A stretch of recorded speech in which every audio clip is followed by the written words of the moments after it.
돈을 가지고 유세를 벌이다가 완전히 망해버린 이야기를 구독자 여러분들께 속 시원하게 나누고 싶어서 이렇게 찾아왔습니다. 세상에 재벌도 아니면서 그 몇 푼으로 사람을 속이려 하다가 결국 자신의 계획이 오히려 역효과를 일으킨 사람들이 있었더라고요. 이제 와서 저에게 빌고 해봤자 개의심이 있는 마음에 당연히 받아주어서는 안 된다는 생각이 들었어요. 아무튼 제게 일어났던 정말 황당하고 이해할 수 없는 이야기를 지금부터 시작해 보도록 하겠습니다. 저는 어린 시절은 아니지만 학창 시절부터 꽤 부유한 생활을 하면서 살아왔어요. 우리 아버지께서 직장 다니시면서 취미로 주식 투자를 하셨었는데 처음에는 소액으로 시작하셨던 투자가 점점 잘 되어서 꽤 성공적인 투자자가 되셨습니다. 직장 생활을 하면서 버는 돈보다 주식으로 번 돈이 더 많아지자 아버지께서 과감하게 다니던 직장을 그만두셨습니다. 오랜 시간 동안 한 회사에 몸담고 있었던 아버지께서는 퇴직금을 상당히 넉넉하게 받으셨는데 이 퇴직금을 주식에 큰 금액으로 투자하기 시작했습니다. 물론 손해를 본 일도 있었고 상장 폐지된 주식도 있었을 것입니다.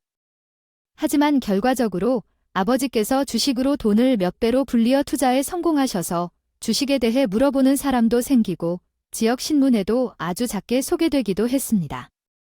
아버지께서는 꾸준한 공부를 통해 얻은 결과물이라고 말씀하시면서도 사람들의 그런 관심을 싫어하지 않으셨던 것 같아요. 주식 전문 너튜버가 찾아와서 자문을 구하거나 할 때에도 거리낌 없이 출연을 시켰었어요. 소문에 소문이 더해져서 방송 채널에서도 아버지를 찾아온 적이 있었는데 방송 출연까지 조금 부담스러우셨나요? 너튜브 채널에 출연하는 것까지가 본인이 할 수 있는 최선인 것 같다고 하시면서 간간히 그쪽에 얼굴을 비추셨습니다. 그리고 유행하는 것에 대한 거부감이 전혀 없으셔서 오히려 저보다 더 빠르게 세상이 돌아가는 것을 알고 계셨고 점개 사시는 축에 속하셨습니다. 새로 들어온 문물에 대한 거부감이 없으니까 그만큼 세상이 빠르게 돌아가는 것을 잘 이해하셨고 그 덕분에 투자와 같은 것에 대한 눈도 아주 밝으셨던 것 같습니다. 돈을 가지고 어머니께서는 부동산 투자를 하셨고 운이 좋게도 그 또한 대박이 터지면서 저희가 알부자가 되었어요.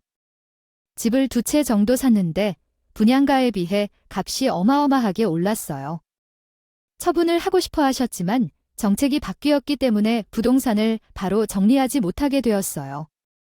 몇 년 이상 실거주를 해야 한다는 법 때문에 부모님께서는 각자 명의로 나눠서 사시고 따로 사는 것처럼 하셨어요.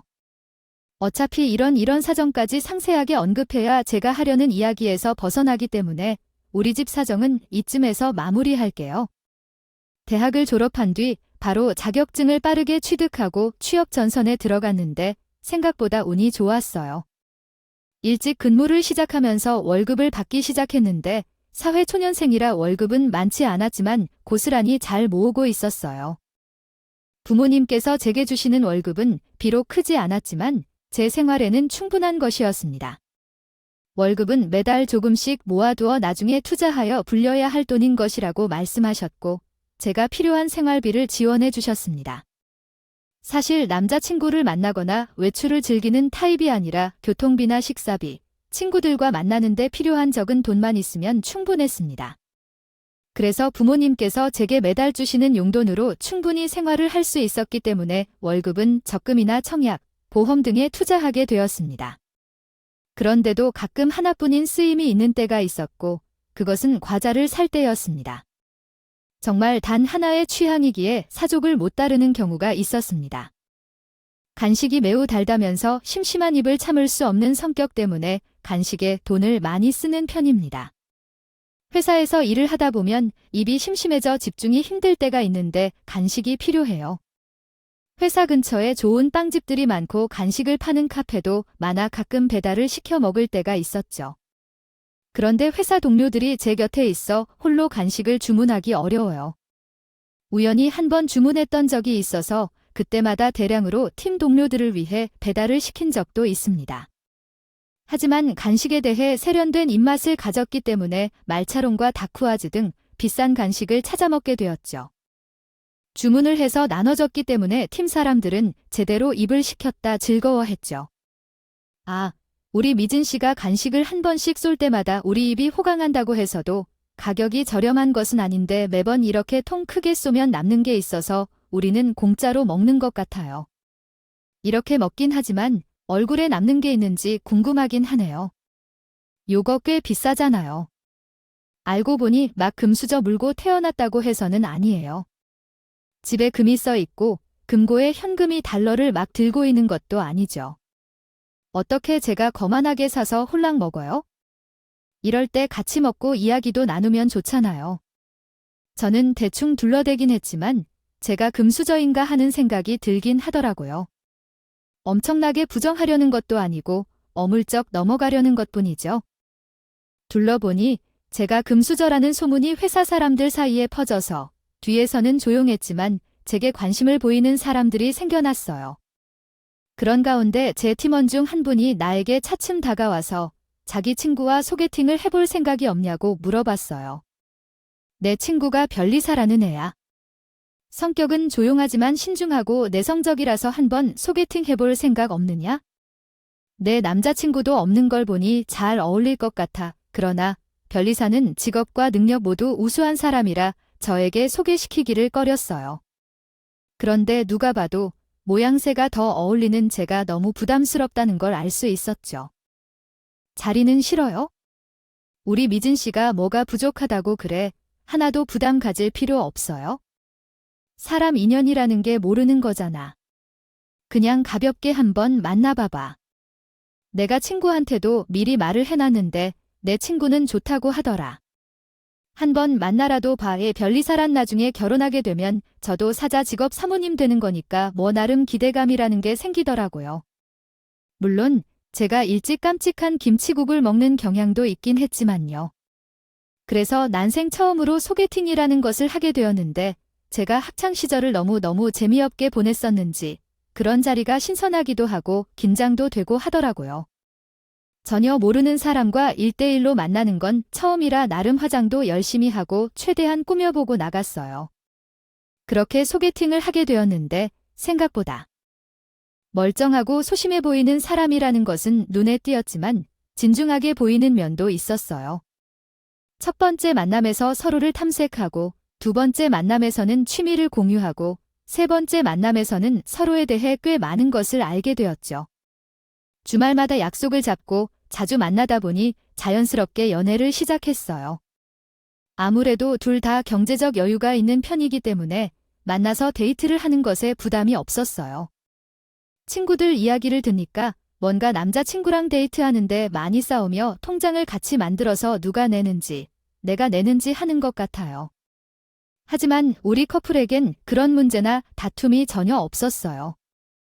정말 어른답게 연애하는 느낌이라 기법 넣습니다. 2년이라는 시간 동안 연애를 하다 보니 슬슬 결혼을 해도 이상하지 않을 나이라고 생각해요. 저희는 결혼 준비를 하고 있습니다. 예비 신랑이 먼저 우리 집에 방문한 뒤에 저도 예비 시댁에 가서 인사를 드리기로 약속을 잡았습니다. 예비 신랑이 우리 집에 왔을 때 부모님께서 무척 좋아하셨어요. 제가 태어나서 본 웃음 중에서도 가장 크게 웃으시고 부모님께서도 예비 신랑과 잘 어울렸다며 기분 좋아하셨습니다. 그리고 예비 신랑이 떠나라고 하시면서 맛있게 드세요 라고 하셨는데 부모님께서 말하시면서 웃으시더라고요. 아마 부모님께서는 예비 신랑이 그만큼 괜찮은 사람인 것 같아 보였을 거예요. 부부가 살면서 가장 중요한 것은 솔직히 돈일 것 같아요. 물론 화목하고 서로를 배려하는 마음도 중요하지만 이 모든 것들은 돈이 있어야 가능한 일들이에요. 나중에 우리 딸이 아프거나 다른 문제가 생길까봐 부모들이 걱정하는 것 같았어요. 곱게만 키웠는데 벌써 다 커서 이렇게 시집을 간다고 하니까 마음이 이상하고 서운한 게 같기도 하고 더 이상 돌봐줄 필요 없으니 속이 시원하고 말이야. 그 마음을 이어받아서 앞으로는 금이나 옥이나 옆에서 다치지 않게 잘 지켜줄게요. 그런데 예비장인 얼굴은 이상하게 나시게 익습니다. 내 얼굴이 나시해 보인다고? 아, 내가 흔하지 않게 생긴 얼굴인데 말이야 나를 어디서 봤을까요? 제가 처음 인사를 드릴 때부터 계속 나시다고 했거든요. 아, 혹시 주식 유튜브에 출연하신 적이 있으세요? 제가 거기서 본 것 같아요. 주식 유튜브에 퇴직금으로 올인 투자하여 대박낸 분들이 나온 적 있으신가요? 맞으시죠? 그 회사원으로 일하다가 올해 하시다가 퇴직금으로 주식을 해 성공하셨다는 아하 그 채널에서 나를 봤구만 맞네. 내가 오래 공부를 하고 투자를 해서 아주 좋은 결과를 만들어냈지? 혹시 자네도 주식에 관심이 있나? 예, 저도 당연히 주식에 관심이 많아요. 너튜브 채널도 자주 보고 꾸준히 모에 투자도 해보고요. 하지만 변동되는 걸 잘 모르겠더라고요. 그래서 말이야, 나중에 저도 주식 공부를 좀 시켜주세요. 잘 따라갈게요. 별 리사씨, 공부하는 게 주식 투자보다 더 어려울 것 같은데 말이야. 똑똑하게 할 텐데 조금만 집중해서 살펴보면 금방 좋아질 거예요.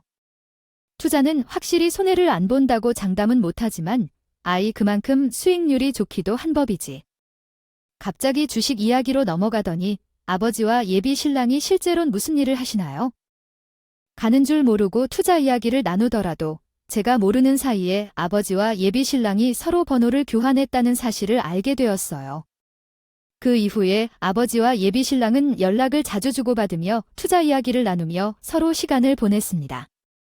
예비 신랑은 아버지께서 설명해 준다면 스펀지처럼 정보를 쉽게 받아들인다고 하며 아버지께서 기쁜 마음으로 예비 신랑을 돌보고 계셨습니다.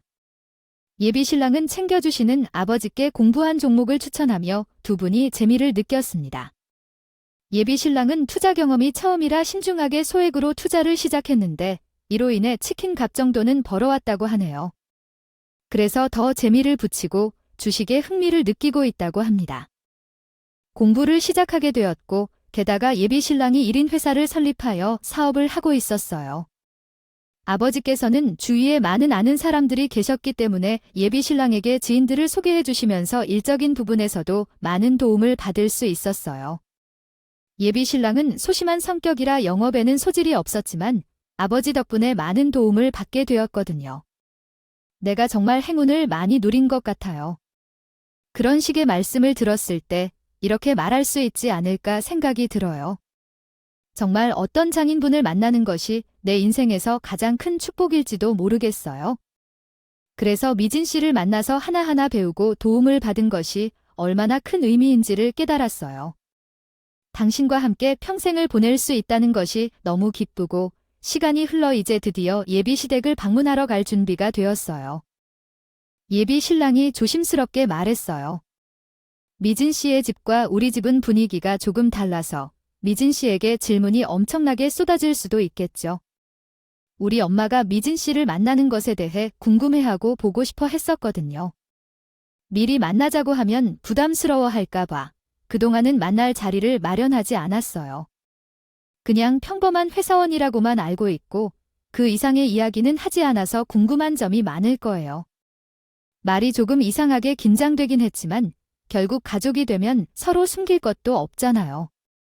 게다가 우리 부모님도 부유한 사람이나 평범한 회사원이나 마찬가지인 건 변함이 없어서 긴장할 필요가 없었어요.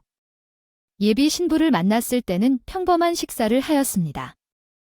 자리나 다름 없었다는 것이 조금 실망스러웠어요. 저희 엄마께서는 예비 신랑이 방문한다고 해서 정말 아침부터 장을 보시고 상다리가 부러지게 차려주셨거든요. 그래도 그릇이나 수저 같은 거 일부러 신경을 쓰신 건지 상당히 고가의 제품으로 차려주셨더라고요. 원래 이 그릇이라는 게 한두 푼 하는 게 아니고 비싼 건 정말 비싸잖아요. 그런 걸 보면서 예비 신랑네 집도 조금 사는 집인가 보다 하는 생각이 들었죠. 인사를 드리고 식사를 하자고 해서 밥을 먹은 다음에 다과를 즐기고 있는데 예비 시어머니가 입을 쉬더라고요. 나는 우리 아들을 키우느라 참 고생을 많이 했어. 애가 어릴 때부터 말이야, 한글을 얼마나 일찍 배웠는지. 공부머리가 있다는 생각이 들더라. 그런 능력이 있는데 그냥 섞이면 되겠니? 공부시키고 내가 뒤를 얼마나 졸졸 쫓아다녔는지, 뒷바라지를 얼마나 오래 했는지 모르겠어요. 일찍 감치이의 장점을 발굴해 내신 게 정말 대단하다는 생각이 들어요. 저도 나중에 아이를 낳게 되면 뭐든지 시켜주겠어요. 그래, 그건 알아서 하고 내가 이렇게 고생을 했으니까 나는 우리 아들 키운 값을 효도로 돌려받고 싶구나. 첫 만남부터 저에게 효도 이야기를 꺼낼 거라곤 생각하지 못해서 조금 당황했어요. 원래 부모님께도 버릇처럼 어버이날이나 생신날이 되면 효도하겠다 하고 공갈 수표를 날리기 마련이잖아요. 그 자리에서 제가 효를 왜 한테 바라시는 거죠 할 수는 없으니까 아내네 알겠습니다 하고 빈말을 알려버렸어요. 게다가 예비 씨. 부모님은 나이가 많으셔서 효도에 조금 집착하실 수도 있겠다 싶었어요. 원래 옛날 사람들은 고지식한 부분이 있잖아요. 정확한 나이를 모르겠지만 딱 봐도 제 부모님과는 10살 이상 차이가 날 것 같았어요. 제 부모님은 결혼을 일찍 하셔서 제가 바로 나오셨기 때문에 또래 친구들보다는 젊은 편에 속합니다. 예비 시부모님은 결혼을 늦게 하셨고 아이가 잘 안 들었기 때문에 각고의 노력 끝에 얻은 아들이 제 늦둥이 예비 시부모님이 있습니다. 부모님의 노력으로 고지식함과 효도에 대한 이야기가 깐깐하게 전해진 것 같습니다. 거기 계신 분은 분명히 요즘 시대와는 다르셔서 그런지 꽉 막힌 사상을 가지고 계신 것 같더라고요. 인사를 드리러 갔었던 자리에서도 그 부분이 분명하게 드러나더군요. 그분은 며느리로서 가져야 할 도리가 있다면서 말씀을 하셨는데 그 내용을 듣자면 시집살이가 며느리를 굴복시키려 하는 듯 했어요. 전 제게 거의 바라는 게 없다고 했던데요. 그저 자주 연락하고 안부를 전하는 것만으로도 좋다고 생각하신 것 같아요. 가족이 되었으니 서로 자주 만나고 함께 식사하면서 지내는 게 좋겠구나 하는 마음이 드셨을 것 같아요.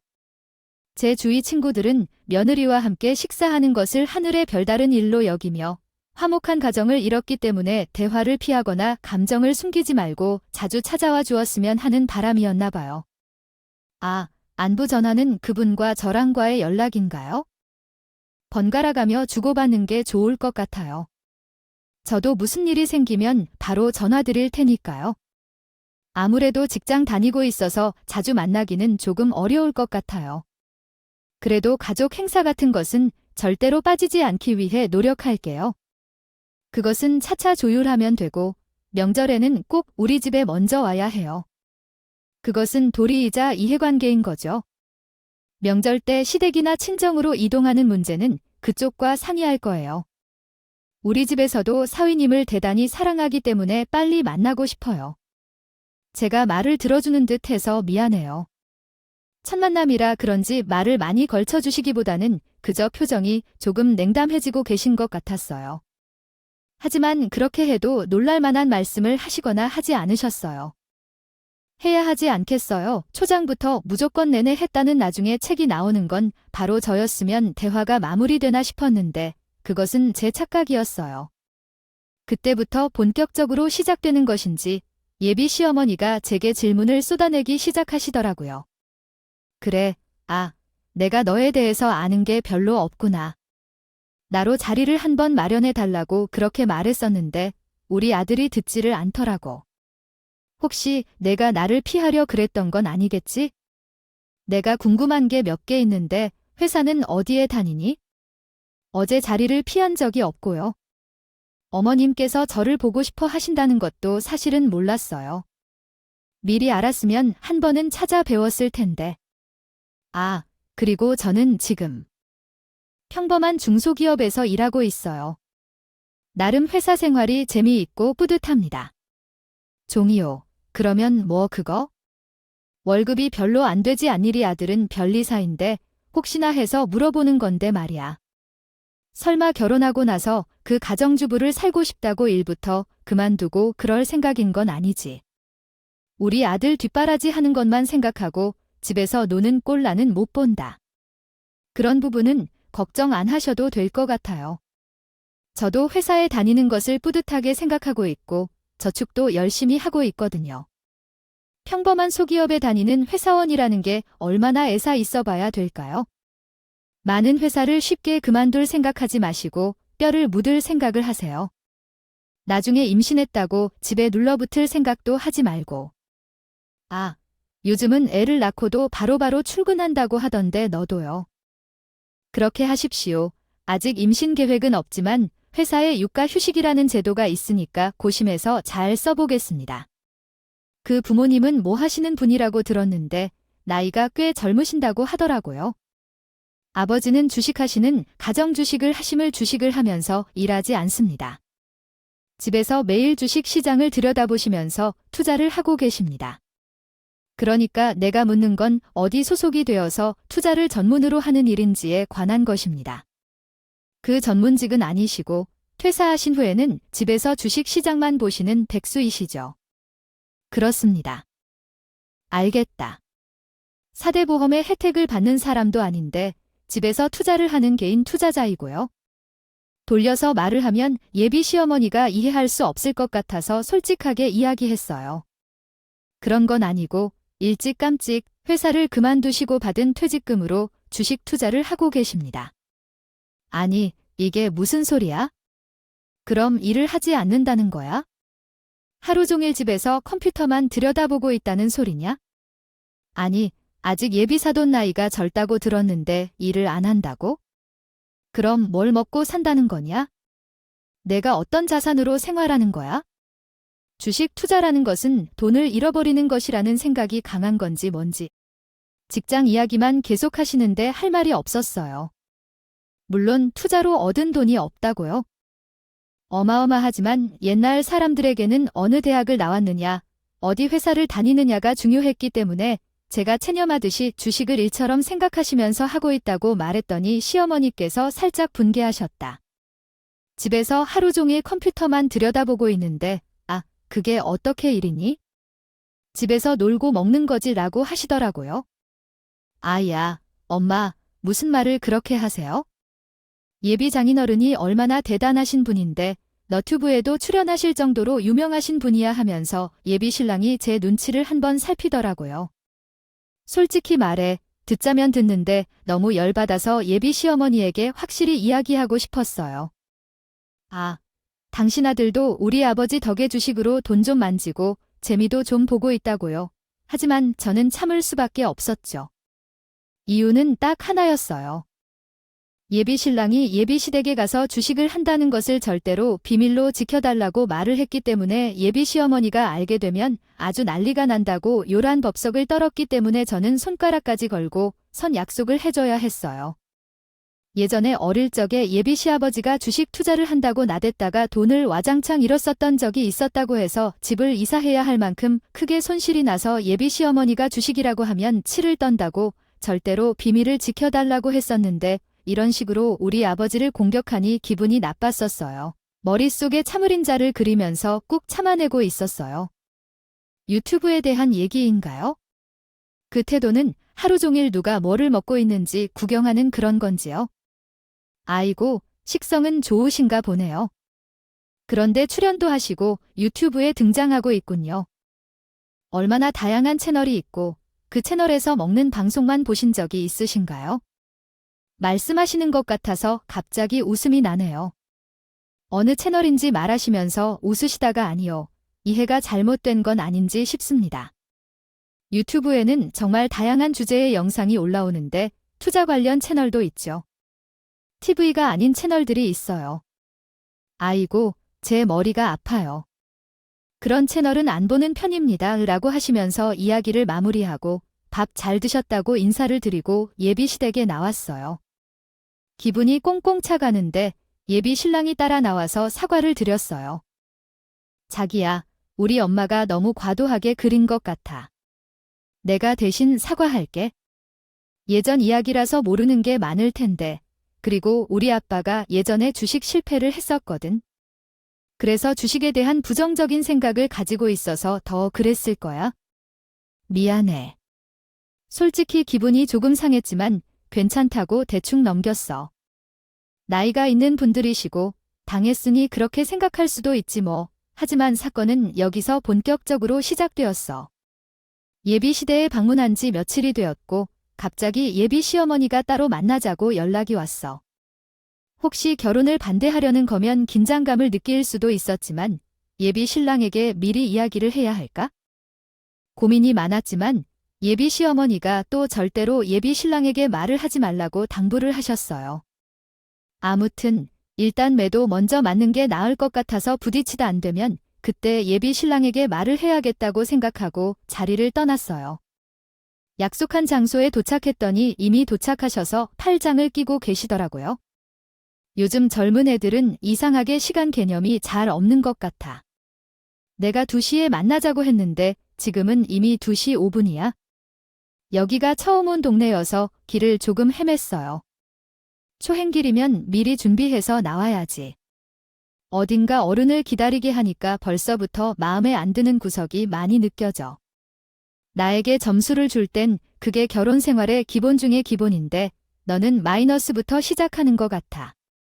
에휴, 그 말에 기분이 확 상해지더라고요. 아, 제가요. 도대체 어디서 잘못된 건 있나요? 그러고는 저에게서 공개적으로 지적을 받고 있는 듯하다며 종이를 한 장 던져주셨어요. 그것에 대해 궁금해져서 가져가 보니 너희가 결혼하겠다고 하니 내가 말리진 않겠지만 우리 아들을 돌볼 것이니까 억지로 데려가서 물고 지키고 공부를 시키고 시험에서 떨어지면 얼마나 많은 기도를 드렸는지 모르겠다. 이렇게 고생한 만큼 당연히 이 정도는 받아야겠지라고 적혀 있었어요. 이런 내용을 읽자마자 동공이 확 떠오르며 얼굴을 찡그리는데 예비 시어머니는 전체 내용을 꼭 읽으라고 하더라고요. 하시더라고요. 무슨 냉장고의 브랜드인가요? TV, 식기세척기, 세탁기, 건조기 5분류의 가전제품은 어떤 브랜드의 것인가요? 이탈리아 브랜드의 소파와 TV, 친구는 유명 브랜드의 주방용품과 독일에서 나온 수납장, 모션베드 하나하나 상세하게 아주 많이 나열되어 있었는데 전부 2개씩 식이라고 적혀 있었고 거기에 독일산 외제차까지 시어머니가, 이불, 목피, 코트, 명품 가방은 시아버지가, 명품 정전의 모든 것을 싹 다 적혀 있었어요. 정말 친절하게도 가격까지 싹 옆에 적어 두셨는데 주방 가전만 해도 억소리가 나더라고요.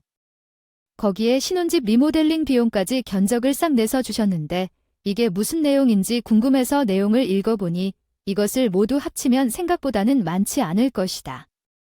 리모델링비가 비싸긴 한데 우리 아들이 깔끔한 인테리어를 원한다며. 좋아하는 업체로 받아서 상품도 받았으니 비용만 생각해서 돈을 찾아오면 될 것이다. 대략 예상해보니 이것저것 다 준비해서 5억 정도 남을 것 같은데 준비할 수 있겠지. 우리 아들 자영업 가진 사람이야 그 정도는 해야겠지? 시어머니가 매우 의기양양한 목소리로 말씀하시는데 제 손이 살짝 떨리더라 그래. 이건 아니겠다 싶어서 제가 조심스럽게 이야기했죠. 아 그런데 왜 물품 수량이 전부 2세트뿐이냐 피코트부터 명품까지 이걸 모두 준비하라고 5억을 아니 5억을 평범한 사람에게 나올 수 있는 돈인가요? 왜 그 정도 돈도 없냐고 5억이면 우리 아들 키운 값에 비해 저렴한 것 같은데 너도 효도하겠다며 아, 당연히 우리 집 살림도 바꾸어야겠지? 결혼할 때 받는 거라던데 세상에 결혼하는 사람들 중에 혼수로 5억을 준비해오는 사람이 어디 있어요? 저희가 무슨 재벌집도 아니고 누가 결혼할 때 이런 걸 전부 준비해서 오나요? 내가 아들 친구들한테도 물어보고 내 친구들한테도 물어보니까 우리 아들 정도면 이 정도는 받아야 한다고 하던데 비싼 거 아니다 아은언에 집에서 일하는 사람이 너밖에 없어서 혹시 부담이 크니 그러면 우리 사자 아들 놓아주고 어머님 말씀은 이것들을 전부 준비해 오지 못할 거면 뭐 결혼하지 말라는 말씀이신 거예요? 을 반대하신다 하시는 거죠? 내가 언제 반대한다고 그랬니? 그거 다 준비되면 결혼 이야기 하자고 했지? 하루 빨리 준비해라. 우리 아들 빨리 장가 보내고 싶다. 그러더니 할 말 끝났다고 하시면서 가방을 딱 챙겨서. 일어나니 어이가 없어서일지도 모르겠는데 종이를 받아들고 한참 동안 멍하니 혼수 목록만 뚫어져 보고 집으로 돌아가서 부모님께 얘기를 나눠드렸어요. 우리 부모님도 그 혼수 목록을 보시고 어이없어하는 모습이 한참 이어지더군요. 딸아, 우리 딸이 그러한 방식으로 무시를 받고 있는데 마땅히 대처해야겠어. 이것에 대해 준비가 필요하니 당장 만나자고 전하라. 아무래도 우리 집이 투자로 성공했다고 해도 넉넉하다고 할 수는 없지만 5억이란 돈은 작은 금액이 아니에요. 부모님도 그 돈으로 노후를 즐기는 계획이었으며 결혼할 때 혼수로 준비하는 돈인데 그런 용도로 쓰이는 것이 말이 되는 소리인지 의심스럽네요. 또한 왜 제가 신혼집을 준비하는 것뿐만 아니라 예비시댁의 가전제품까지 전부 새로 사야 하는지 궁금합니다. 도통 이해가 안 됐어요. 준비하긴 뭘 준비해요? 다시 생각해도 열받네. 진짜 그 자리에서 물이라도 뿌려야 했는데. 아, 네, 그냥 폐허해요. 말 말고 우리 집을 이렇게나 무시하는데 그냥 넘어가면 안 돼요. 일단 만나자고 하라고 하고 만나서 다시 이야기하겠다고. 저는 아버지께서 화를 내시면서 다 생각이 있으니까 상견 내 자리부터 마련을 하라고 하셔서 어쩔 수 없이 예비 시어머니에게 말을 했어요. 그래서 아주 깔깔 웃으시면서 말을 하시더라고요. 아이고, 그걸 다 준비하겠다고? 그래, 패기 좋다.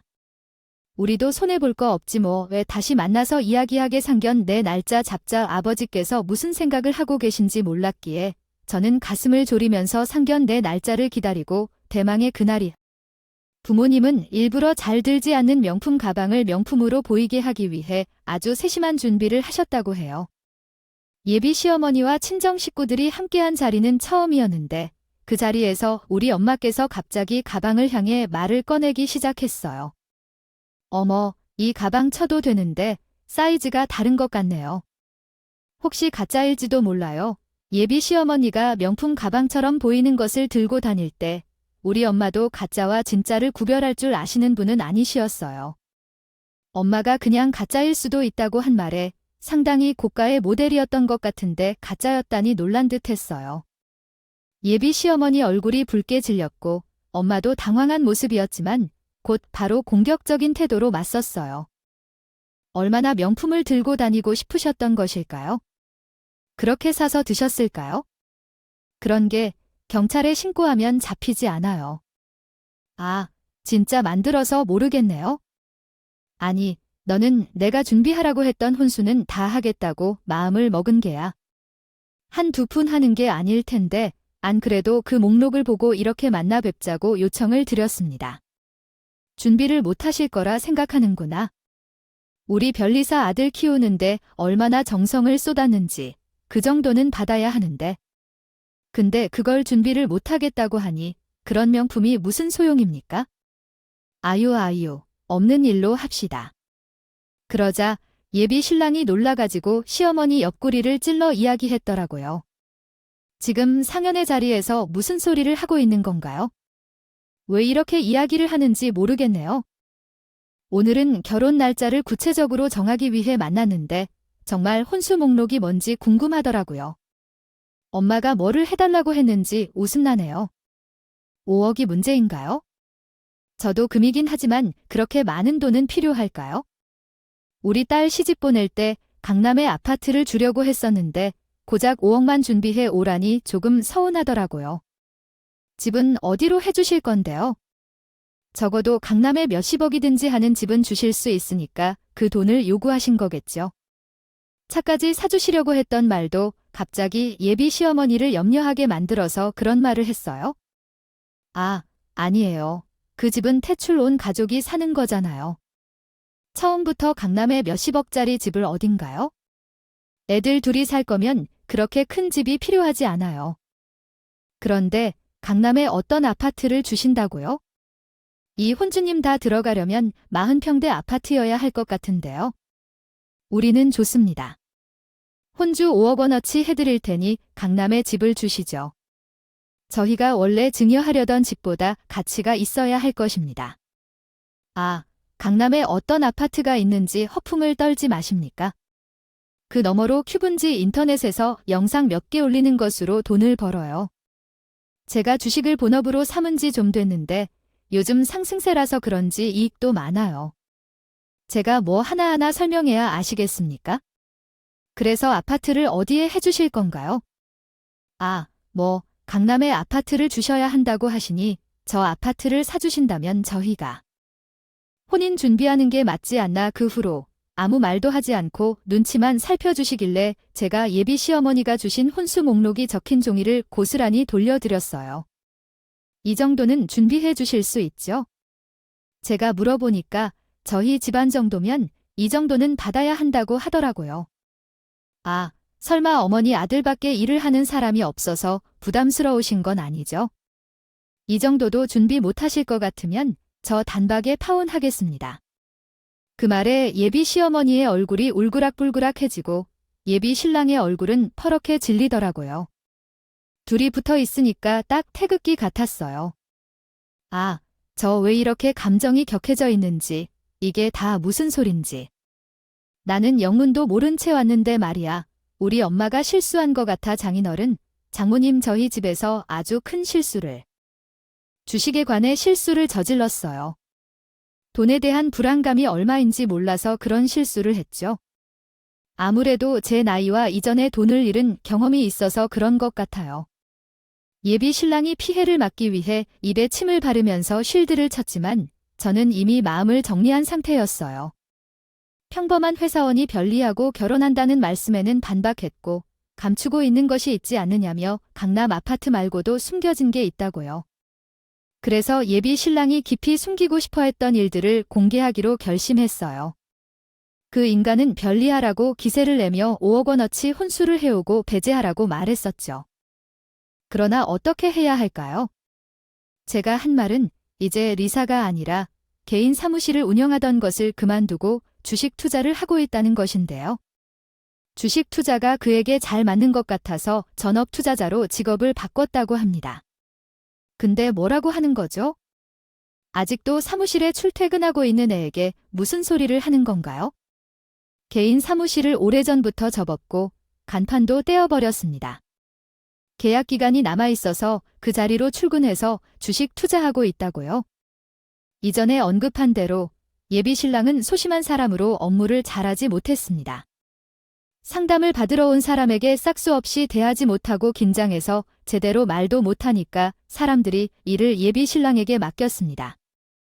본다는 예비 시어머니가 말하였다 하지만 다들 공부를 해서 별리사 시험을 보고 합격하는 것은 중요하다고 생각합니다. 별리사든 모든 영업이 중요한 건데 그것을 실행하지 못하면 지인들의 총출동이라도 해결해야 했었죠. 어차피 일은 한계가 있고 주식 투자가 더 잘 되겠죠. 순투자는 그때시 부모도 잘 처리하면 좋은 결과가 있을 거예요. 보는 거니까 예비 신랑에게는 딱 맞는 일이었던 거죠. 영업을 할 필요도 없으니 새로운 사람들 앞에서 긴장감에 스트레스 받을 일도 전혀 없었고요.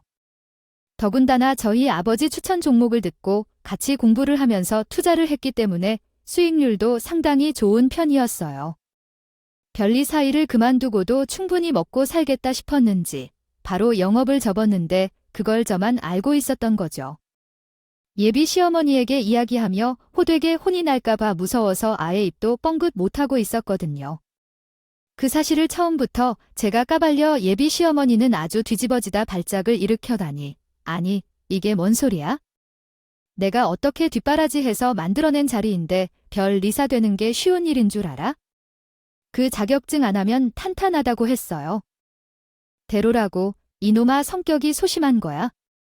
고치면 되는 거지. 노력도 안 해보고 평생 그렇게 살 거야. 뭐, 주식 투자로 천을 했다니? 이게 무슨 개소리야. 고쳐질 성격이었으면 진지하게 고쳐졌지만 사람들 만날 때마다 스트레스라고. 그리고 이만큼 나랑 잘 맞는 일도 없었는데 이제서야 내 적성을 찾은 것 같아. 뭐, 어쩌어쩌 이 망할 놈아? 내가 주식이라고 하면 치를 떠는 사람인데 아들 새끼가 그런 짓을 하고 있어? 남들은 가지 못해서 안달난 직업을 가지고 있으면서 그걸 한순간에 이렇게 포기를 해버려. 내 속이 터진다. 터져. 잔말 말고 다시 사무실 판 달고 영업해. 엄마야, 나 별리사 안 해. 아니, 못해. 그리고 고객 없어서 파리가 날리고 있는 거 예비 장인어른이 간신히여니? 고객들이 문의해 주셔서 계약을 했는데 아이고, 나 혼자만으로는 할 수 없어. 그냥 전문가를 고용할 거야. 나는 여태까지 30년이 넘게 엄마의 말만 따랐는데 이제는 안 따를 거야. 나도 내 인생을 살고 싶다고 하는 거야. 그동안 받은 도움을 감사하게 생각하지만 이젠 독립해야겠어. 왜 그런 결정을 미리 말 안 했을까? 왜 엄마에게 숨겼는지 이해할 수 없어. 내가 이러고 있다는 걸 모르고 귓구녕을 보여주겠다고 우리 아들을 헷갈리게 하려다가 더 곤란해지게 했다. 내 발리지 않는 조언에도 불구하고 이게 완전히 망쳐졌다. 그래서 예비 신부가 사안폭탄을 터뜨리듯이 내 속내를 모두 해명하자 시어머니는 드디어 우리 가족들의 상황을 눈치채기 시작했어. 갑자기 사람 대우가 바뀌는 게 너무 어렵네. 이중인격이 아닐까 심각히 걱정되는데 계속되지 않을까 봐 두렵다고요. 그렇게 우리 아들을 계속해서 애니 하더니 벌써 뒤늦게도 지체, 과이가 발생했다. 생각해준 줄도 모르고 강남 아파트에 대한 생각도 못하고 혼수를 해오라고 했는데 자존심이 좀 상하셨겠죠. 내가 미리 알았으면 어땠을까요? 다들 나를 속이고 이야기를 하니까 내가 몰랐던 것이지. 몰라서 한 실수입니다. 원래 사람이 살면서 실수를 한 번쯤은 하지 않겠어요. 제가 정중하게 사과를 드릴 테니까 이쯤에서 이런 지저분한 대화는 마무리하고 다시 결혼 이야기를 나눠봅시다. 저는 이런 대우를 받으면서까지 결혼하고 싶은 생각이 전혀 없는데요. 조상님이 도운 건 바로 제게 해당된 것 같아요. 결혼하기 전에 모든 것을 알아버렸으니까 이대로는 결코 결혼할 수 없습니다. 아니, 하지 않을 거예요. 가짜 가방을 들고 다니기 해요. 인격에 대한 성찰은 우리들에게 허영심을 보이게 할 수 있는 것이 아닐까요? 아들이 떨어져 있는 별리의 존재 의미를 결혼하게 된다면 저 인간은 개인 투자자로서 우리 아버지의 옆에 기생충처럼 살지만 그 구실 하나도 훌륭히 수행하지 못하는 것이 뻔합니다. 이런 상황에서 우리를 볼터사입 삼가두며 우리를 이해해달라는 모습은 어제만큼 조용한 존재가 아니었어요. 어디서부터 이렇게 변한 건지요? 저흰 지금 헤어지기에는 좋았었잖아요. 아직은 주식 투자에 대해 배울 점이 많은데요. 그대로 둘 수 없어요. 제가 사위가 되면서 정보를 많이 공유한 우리 아버지의 의지를 무시해서는 안 되겠죠. 죄다에게 다가붙어 이야기할 때도 콧방귀가 자동으로 나오게 되네요. 아, 미진 씨와 헤어지면 별일을 할 수 없고 전업 투자도 망할 거예요. 내 삶은 완전히 천둥소리와 번개 거리로 무너질 거라고 생각해요. 오래 만난 사이인데 이렇게 날 버리고 나 어떻게 해야 할지 몰라. 아, 나 한 번만 살려줘. 모든 것을 잃어버리게 생겼다는 말에 예비 시어머니도 등골이 오싹한 것인지 갑자기 구걸하는 태도를 보이면서 예비 신랑과 함께 살아달라고 빌기 시작했어요. 아마 과거에 투자해서 망했던 기억이 떠올랐을지도 모르겠어요. 아직도 정신을 못 차린 채 분위기를 봐라. 그런 소리가 나와. 너랑은 완벽하게 쫑이야. 그 말의 끝으로 제가 자리에서 일어나 룸 밖으로 나오니까 부모님도 같이 나왔어요. 우리 가족이 식당을 떠나는데 뒤에서 아주 요란스러운 소리가 들려왔어요.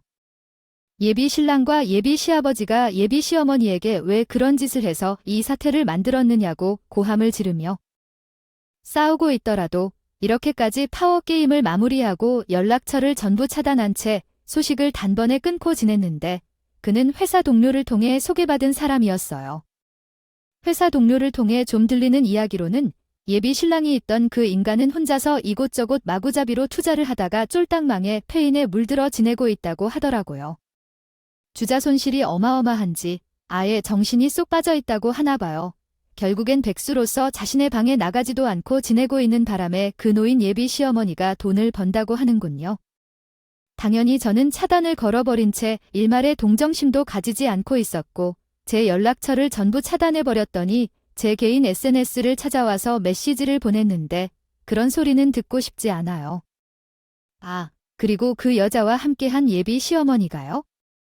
유튜브에 대해서 파해 이후에 좀 찾아봤는지 이런 비슷한 채널에 빠져서 매일 밤 사연 채널을 시청한다는 이야기를 들었어요. 아마 해당 채널을 구독하고 있을지도 모르겠다고 생각해서 이렇게 사연을 올리게 되었어요. 사연 지적을 하며 잘 살아가세요. 즐겁게 보내고 싶어 속 시원하게 표현하고자 하는 마음을 담아 말씀드렸으니 이제 소식을 차단하고 나의 삶을 즐기려 합니다. 비록 결혼 직전에 파혼했지만 지금부터 남은 삶을 당당하게 살아갈 것이며 여러분들도 응원해 주시기를 바라며 항상 행복하시길 바랍니다. 감사합니다.